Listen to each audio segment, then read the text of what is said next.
So I want to begin this morning with a little video clip of a couple of cute monkeys. Does everyone sound like that's a good way to start? Now, these monkeys are not just ordinary, well, they are ordinary monkeys, but they're in an experiment. Who wants to see a video of monkeys being experimented on? Not so sure now. I trust you. Trust me, it's great. All these monkeys have to do, they're side by side in a couple cages, and all they have to do is pass the experimenter a rock, and in payment for doing this tiny small task, they get given a piece of cucumber, which is lovely, nice food, right? They like it. Now, if you have two monkeys side by side in a cage, and you ask them to pass you a rock, they pass you a rock, you give them cucumber, they will gladly pass you rocks all day, just so long as you keep paying them in cucumber. Now, in the video that we're going to see, the monkey on the left, he's got to pass the rock and he still gets paid in cucumber. But the difference is this time, the monkey on the right gets paid with a grape. A sweet, juicy grape. Now, I don't know about you, but I would far prefer a grape over a cucumber piece, right? Anyone else with me? Yeah. All right, well, let's see how it turns out. Is the monkey who gets cucumber. The one on the right is the one who gets grapes.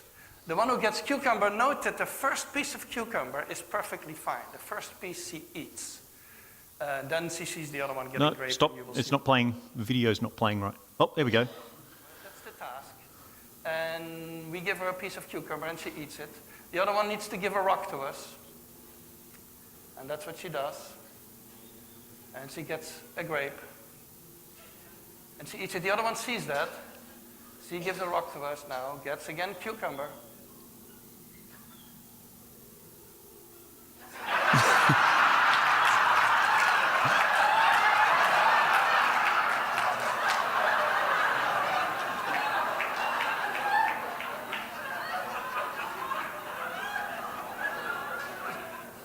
She tests the rock now against the wall. She needs to give it to us. And she gets cucumber again.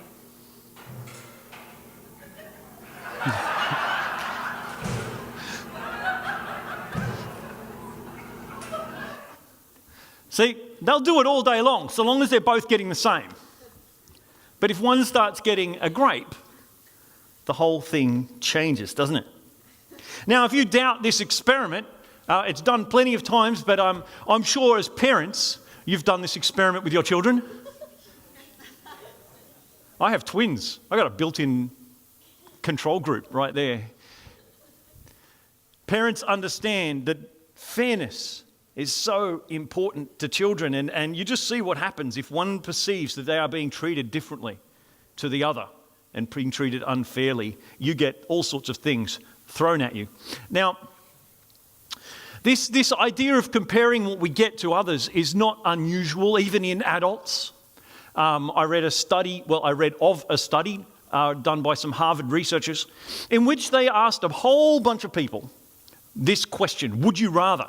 Can we put up the would you rather? Okay. Now, considering the cost of living in this society that we're talking about here is exactly the same regardless, would you rather earn $50,000 when the average income of your neighbours is $25,000? Or would you rather earn $100,000 when the average income of your neighbours and workmates is $200,000? Now, I don't know, how do you answer that? Would anybody answer one? They would prefer to have only $50,000 when all their neighbours only had $25,000, or would you prefer to have $100,000 when all your neighbours have $200,000? What would you prefer? Anyone want to put your hand up and say, all right, let's try this. Anyone for number one? There's about 4 of you. Well, you're all not normal, right? Because as a group, you're not very normal, because the research found that over 50%, just over 50%, 52% of people would prefer to have $50,000 rather than $100,000. They would prefer to have $50,000 just so long as they could have twice as much as their neighbours. Isn't that interesting? I thought that is interesting. The way we compare with each other is the way we understand ourselves and our place in the world. Okay, so today we are continuing our study of Ecclesiastes. We are in Ecclesiastes chapter 4 today. The first week we looked at Ecclesiastes 1 and 2. The second week we looked at Ecclesiastes 3. This week we're going to look at just 2 verses in Ecclesiastes chapter 4, which tackle this thing, this idea of comparativeness. There's a better word for that. Head on, right? So we're going to look at these 2 verses. But I want to encourage you, if you're playing along at home, to read chapters 4, 5 and 6 this week, if you can, because next week we're going to land in chapter 7. So if you're going to read along with us all together, then that's what we do. All right, so let's read chapters 4, verses 4 to 6. And I saw that all toil and achievement spring from one person's envy of another. This too is meaningless, a chasing after the wind. Fools fold their hands and ruin themselves. Better 1 handful with tranquility than 2 handfuls with toil and chasing after the wind. So here's how I picture this. Solomon walks out on a balcony and he sees over Jerusalem a whole bunch of people getting up early, getting their carts ready, getting their stores open. He sees all this business activity in the marketplace. And he begins to ask the question, what is it that drives people? What is the key motivator for them to succeed and achieve and strive for wealth or greatness or whatever? What is that key motivator? Now, at the same time, Solomon has a wealth of experience to draw on. He's a world-renowned adjudicator, mediator, and judge. Day after day, he spends hours listening to people. Listening to people's complaints, their problems, their conflicts, their desires, their pains. He is a judge and a king. He hears about frustrations and anger. He hears why one motivation to hurt another person, he hears behind all of it. And after years and years of doing this, he comes to this conclusion that we have. He says, you know why? You know why? The reason why people strive, why people toil, why they work? It's envy. It's envy. Now, I think it's necessary in our day and age to clarify what exactly he means by envy. Because in our society, we have a number of words that we use that kind of mean the same thing, or at least we've interchanged them. And we use a number of different words. So we use the words jealousy, we use coveting. Well, I don't know, if you have a particular Old Testament bent, you might use the word coveting. And we use the word envy. And sometimes they get interchanged, but they're not the same. And I think it's important for us to understand what exactly envy is, because that's exactly what Solomon is talking about. Does that sound okay? So we're going to do a bit of a word study. Now, jealousy. Let's talk about jealousy first. Jealousy is wanting to hold on to what you have. So you cannot be envious of something you have, right? Does that make sense? And in fact, jealousy in itself is not a sin, as so often talked about. Jealousy is a sin. Have you heard that phrase? The problem with that is, if we have a look at Exodus 34:14, do not worship any other God, for the Lord, whose name is jealous, is a jealous God. Okay, so jealousy is not the same as envy. Jealousy is about protecting fiercely what you have. And in this context, it says God protects fiercely his relationship with his people. And my encouragement to you this morning, first point, is to be jealous of your relationship with God. Fiercely protect it. Work hard at it and hold on to your relationship with God. And in the same vein, it's perfectly normal to be jealous of all your relationships, to protect your relationships with your spouses and your kids and your parents and boyfriends and girlfriends and whatever else, to protect those important relationships. Does that sound okay? So that is jealousy, and that is, let me just give a riser. Jealousy can become a problem when it's driven by fear. Yeah, it can. You know, I've seen it time and time again where people are jealous of a relationship they have, that they squeeze and they hold on so tightly to that person that they almost suffocate them. Yeah? Have you seen that happen? Yeah. So jealousy can become a problem, but that's a message for another time. Today we are talking about envy, not jealousy. So let's move on to coveting. Coveting is pure and simple, wanting in a bad way, wanting what your neighbour has. A fierce desire to have what your neighbour has. So when you drool over your neighbour's new Ferrari or Lamborghini, Anyone got a neighbour with a Lamborghini? I have a neighbour with a Porsche 911 GTS, which I think is pretty awesome. It's one of my favourite cars ever. And he just lives right next to us. But I don't know him well enough. I plan to get to know him because I'd like to drive in his car. But let's see if that happens. But if you become obsessed with a neighbour's possessions, that's called coveting. And that is clear from Scripture. We have the Exodus 20, we have the one of the 10 Commandments. You shall not covet your neighbour's house, your neighbour's spouse, or his female servants, male servants, donkeys, anything he's got. Anything that belongs to him, don't develop a desire or an obsessive desire for it. Now, let me just say that coveting goes beyond possessions. It's not just about possessions. In our day and age, a lot of people spend time staring at Instagram and Facebook and Pinterest particularly, wanting to have the looks and the talents and the fitness that these people have, wanting their intelligence or their lifestyles or wanting their youthfulness, and becoming obsessed with that desire. Now that is coveting. So what is envy? What is envy? Coveting leads to envy. Envy is a resentment that grows when you covet what someone else has. Okay, it's not just the obsessive desire, or that's part of it, but there becomes this deep resentment that grows out of our desire to have what someone else has, or the fact that we don't have what they have. Do you see what we're saying here? It's a bit of a resentment. In fact, it has the same Latin kind of root word as malice and spite. You know when people start to spite other people because they do well at stuff? We have good examples of envy in Australia, don't we? We've all heard it talked about. You've probably heard sermons about the tall poppy syndrome. Yeah? Here's the definition of the tall poppy syndrome.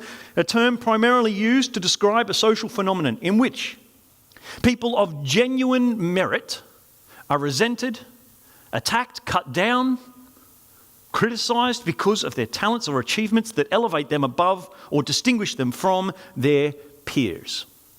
If anyone genuinely does well, genuinely experiences some sort of good fortune, and they tend to rise above their peers, they're quickly, in Australia, criticised and cut down. I read a few articles on this, and I thought about grabbing a quote from Ian Thorpe, Australia's greatest swimmer. The amount of criticism that he faced over things that were completely unrelated to his swimming. And it's not like these people were going to be competing with him in the pool. There's another one from the band In Excess. Does anyone love In Excess? Yeah. Everyone's blank. Good Christian people don't listen to that kind of music, is that right? From the 80s and the 90s. Super famous band overseas. But in Australia, cut down, criticised, and contributed to the suicide of its frontman. So that's true on a societal level. But what about I've seen this sort of thing play out in smaller relationship groups between two people. I've been a corps officer for 15 years and 1 month, and I've seen this sort of thing happen. Let me give you a few scenarios. Two good friends who work together for years. One gets a promotion, the other doesn't. The relationship becomes strained. Two good friends looking to settle down in life. One finds a partner and gets married, the other doesn't. Can add strain to a relationship. Two good friends get married around the same time. They both decided they want to have children around the same time. They both tried to have children. One got pregnant, the other didn't and hasn't. It adds a strain to a relationship. Two good friends in business. Different businesses, running their own small businesses. One small business gets a lucky contract, or I can't remember exactly, but it just took off. and the other one is there struggling to make ends meet. Suddenly they met every week for coffee, but that just ended. It puts strain on relationships when things happen to one person and not another. Have you seen that thing? Have you seen it? Anybody nodding at me? Yeah. That is envy at its most simple and subtle form.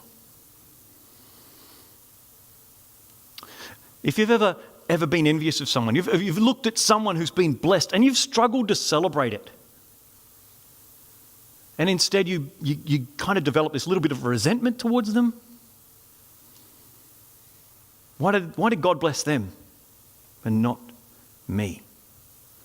Why did God bless them and not me? See, that's the question that is actually at the heart of what this is all about, isn't it? Why them and not me? There is a search for meaning in here. Why do they get such luck, why such fortune, such blessings? Why not me? Why do they get such a nice house? Why not me? Why don't I deserve the good? Why don't I deserve the promotion? Why don't I deserve the happy family? Why don't I deserve the pay rise? Why don't I deserve health and well-being? Why is my health failing and theirs not? Why? We want to understand God's reasoning. Why has God decided to bless one person and not another? What is the reason for it? How can I explain it to myself? Doesn't make sense. Well, I've got the answer for you. It's kind of a good news, bad news situation. Are you ready? Here's the truth. The question, why me, is actually meaningless. It's a pointless question, says Solomon. It is pointless, empty, meaningless. It is chasing after wind because there is no answer. There is no discernible reason why blessings happen to one person and not another. One of Solomon's foundational beliefs through this whole book, and as you read along with us at home, is this: there is a randomness built into the world. The way God created the universe includes a level of randomness, and we will not understand it. So why them? Why not me? Meaningless. A chasing after the wind, he says. See what I say? It's good news and bad news. Like, you want a reason, but there isn't one. So the standard response to this kind of thinking is that, well, if there's no reason, if everything is just random, why do anything at all? Why not just stay home and rely on welfare? I've seen a lot of families do that for generations. Why not? Why bother? Why try? Well, Solomon knows way back then, 3,000 years ago, that's the standard response people have. And he says in verse 5, fools fold their hands and ruin themselves. Fools fold their hands and ruin themselves.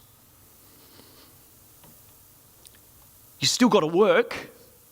You've still got to provide for yourself and your family. You've still got to do these things.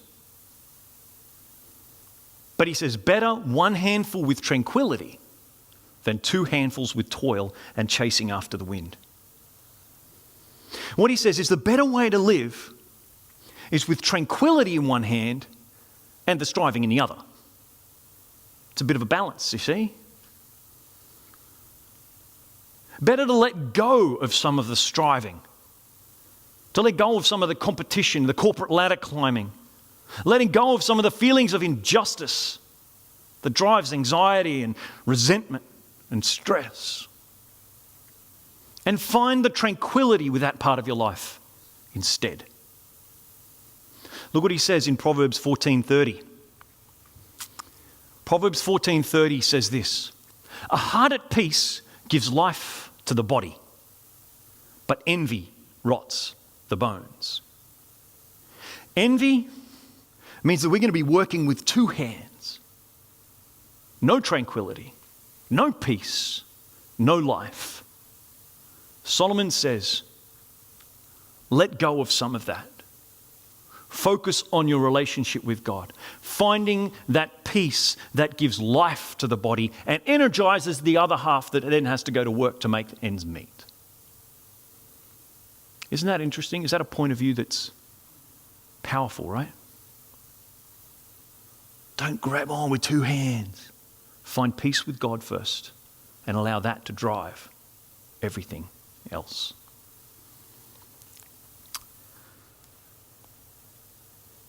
Are you, this morning the question is this, is there some small part of your skeleton that is rotting? Is there some small part of your bones that begin to feel the injustice? Begin to ask the question, why me? Why not? Why don't I have that? This morning I want to take a moment. We're going to pray together. But I want you to ask yourself genuinely, how do you feel about life and the people around you? How do you feel about blessings that they have, blessings that they don't have, and blessings that you have, blessings that you don't have? How do you feel about the randomness that seems to be the case? Are you at peace with it? Do you struggle to celebrate them? Jesus, thou art everything to me. I'm just going to get Anne to play that. It's just the music. We're not going to sing it. But I just want to just play the one verse and the one chorus. And I want to ask you all to bow your heads and to think for a moment. To bow your heads and to think for a moment. What is my posture before God in this? Am I still struggling? Am I still striving? Or am I able to release that and say, God, whatever you have for me, I accept. Let's bow our heads and reflect.